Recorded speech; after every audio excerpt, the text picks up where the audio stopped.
আসসালামু আলাইকুম আর একবার স্বাগতম জানাচ্ছি মাই ক্লাসরুমে। আপনারা এখন দেখবেন আন্তর্জাতিক বিষয়াবলী থেকে ৫৭টি অত্যন্ত গুরুত্বপূর্ণ সাধারণ জ্ঞান। আপনাদের মধ্যে অনেকেই প্রশ্ন করে থাকেন যে আসলে আমরা এই প্রশ্নোত্তরগুলি কোথায় থেকে আপনাদেরকে অর্থাৎ কোন বই থেকে আপনাদেরকে দিয়ে থাকি।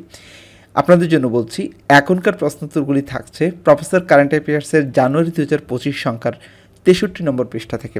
যারা প্রফেসর কারেন্ট অ্যাফেয়ার্স কিনেছেন তারা এই তথ্যগুলি মিলিয়ে দেখতে পারেন। তবে হ্যাঁ, প্রফেসর কারেন্ট অ্যাফেয়ার্সে প্রশ্নোত্তর আকারে নেই, আমরা সেটাকে সাজিয়ে প্রশ্নোত্তর আকারে করে দিয়েছি যেন মুখস্থ করতে আপনাদের জন্য সহজ হয়। আর কথা না বলি চলুন শুরু করি। প্রথম প্রশ্নটি হচ্ছে, রোমের অর্থনীতি কিসের ওপর নির্ভরশীল?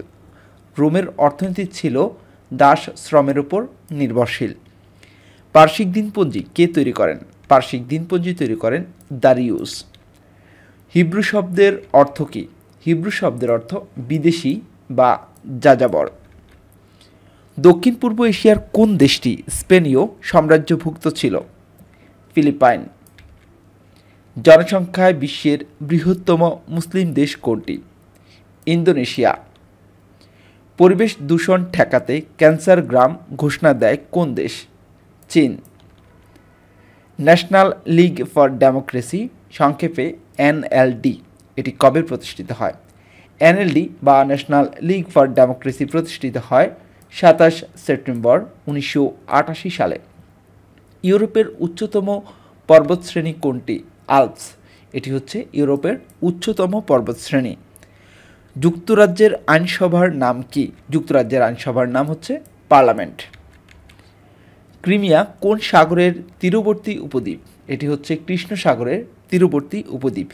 এই পর্যন্ত আপনারা যারা দেখছেন প্লিজ একটু কমেন্টস করেন। আপনারা অনেকেই শুরু থেকে শেষ পর্যন্ত দেখেন না, আমি দেখতে চাই কতজন ভিউয়ার্সের মধ্যে এই পর্যন্ত আপনারা কারা কারা দেখছেন। নাইজেরিয়ার বৃহত্তম জনগোষ্ঠীর নাম কি? হাউসা ফুলানি। নামটা সুন্দর, হাউসা ফুলানি। এটা হচ্ছে নাইজেরিয়ার বৃহত্তম জনগোষ্ঠীর নাম। বিশ্বের বৃহত্তম স্থলবেষ্টিত দেশ কোনটি? কাজাখস্তান। এশিয়ার সর্বশেষ স্বাধীন দেশ কোনটি? পূর্ব তিমুর হচ্ছে এশিয়ার সর্বশেষ স্বাধীন দেশ। অজন্তা এবং ইলোরা কি? এ দুটি আমাদের কাছে নাম মনে হবে, কারো কোনো মানুষের নামের মতো মনে হচ্ছে, কিন্তু এগুলি আসলে কি? অজন্তা এবং ইলোরা এগুলি হচ্ছে শিলাকাটা গুহা। রোমান আইনের ভিত্তি কি? রোমান আইনের ভিত্তি হচ্ছে ১২ বিধি। বাইজেন্টাইন সাম্রাজ্যের রাজধানী কোনটি? বাইজেন্টাইন সাম্রাজ্যের রাজধানী হচ্ছে কনস্টান্টিনোপল, বা খুব কঠিন একটা নাম হচ্ছে কনস্টান্টিনোপল। ফরাসি বিপ্লব কবে সংগঠিত হয়? ফরাসি বিপ্লব সংগঠিত হয় ১৭৮৯ সালে। হিব্রু বা ইহুদি জাতির ধর্মগ্রন্থের নাম কি? তাদের ধর্মগ্রন্থের নাম হচ্ছে তাওরাত। সামরিক নগর রাষ্ট্র স্পার্টা কোথায় গড়ে উঠেছিল? গ্রিসে। অ্যাশেরীয়দের সূর্য দেবতার নাম কি? অ্যাশেরীয়দের সূর্য দেবতার নাম হচ্ছে শামস। এজিয়ান সভ্যতা কোথায় গড়ে উঠেছিল? এটি গড়ে উঠেছিল সাগরের তীরবর্তী পূর্ব বলকান অঞ্চলে। গ্রিক সভ্যতার প্রধান কেন্দ্র কোথায় ছিল? গ্রিক উপদ্বীপ এবং প্রধান শহর ছিল অ্যাথেন্স। ইসলামে আনসার নামে কারা পরিচিত? মদিনার স্বার্থত্যাগী মুসলিমরা ইসলামে আনসার নামে পরিচিত। চীনারা তাদের রাজাকে কি মনে করত? তারা ঈশ্বরের পুত্র মনে করত তাদের রাজাকে। তাহলে রাজা চেঞ্জ হলেই আরেকটা ঈশ্বরের পুত্র আসতো, এরকম একটা ব্যবস্থা মনে হয়। চীনের সর্বশ্রেষ্ঠ ও প্রভাবশালী দার্শনিককে? তিনি কনফুসিয়াস। চীনা জনগোষ্ঠী কোন বংশোদ্ভূত? তারা মঙ্গোলীয় বংশোদ্ভূত। ইউরোজোন কতটি দেশের সমন্বয়ে গঠিত? মোট ২০টি দেশের সমন্বয়ে ইউরোজোন গঠিত। বার্লিন সংকট কবে শুরু হয়? ১৯৫৮ সালে বার্লিন সংকট শুরু হয়। সিডনি লজ কোথায় অবস্থিত? স্কটল্যান্ডে সিডনি লজ অবস্থিত। আল নুসরা কোন দেশের গেরিলা সংস্থা? এটি হচ্ছে সিরিয়ার গেরিলা সংস্থা। বিশ্বব্যাংক আনুষ্ঠানিকভাবে কার্যক্রম শুরু করে কবে? ১৯৪৬ সালে বিশ্বব্যাংক আনুষ্ঠানিকভাবে কার্যক্রম শুরু করে। প্রথম বিশ্বযুদ্ধের সময় মার্কিন প্রেসিডেন্ট কে ছিলেন? তিনি আইজেনহাওয়ার। মিশর ও ইসরায়েলের মধ্যে ক্যাম্প ডেভিড চুক্তি কবে স্বাক্ষরিত হয়? মিশর ও ইসরায়েলের মধ্যে ক্যাম্প ডেভিড চুক্তি স্বাক্ষরিত হয় 1978 সালে। ত্রিভুবন কোন দেশের বিমানবন্দর? এটা হচ্ছে নেপালের বিমানবন্দর। KCNA কোন দেশের সংবাদ সংস্থা? উত্তর কোরিয়ার সংবাদ সংস্থার নাম KCNA। 7 পাহাড়ের শহর বলা হয় কাকে? রোমকে 7 পাহাড়ের শহর বলা হয়। ডয়েচল্যান্ডের বর্তমান নাম কি? ডয়েচল্যান্ডের বর্তমান নাম হচ্ছে জার্মানি। তার মানে জার্মানির পূর্ব নাম কি? ডয়েচল্যান্ড। এটি দুভাবে প্রশ্ন আসতে পারে। প্রশ্ন এবং উত্তর দুটি মনোযোগ দিয়ে আপনাকে শুনতে হবে।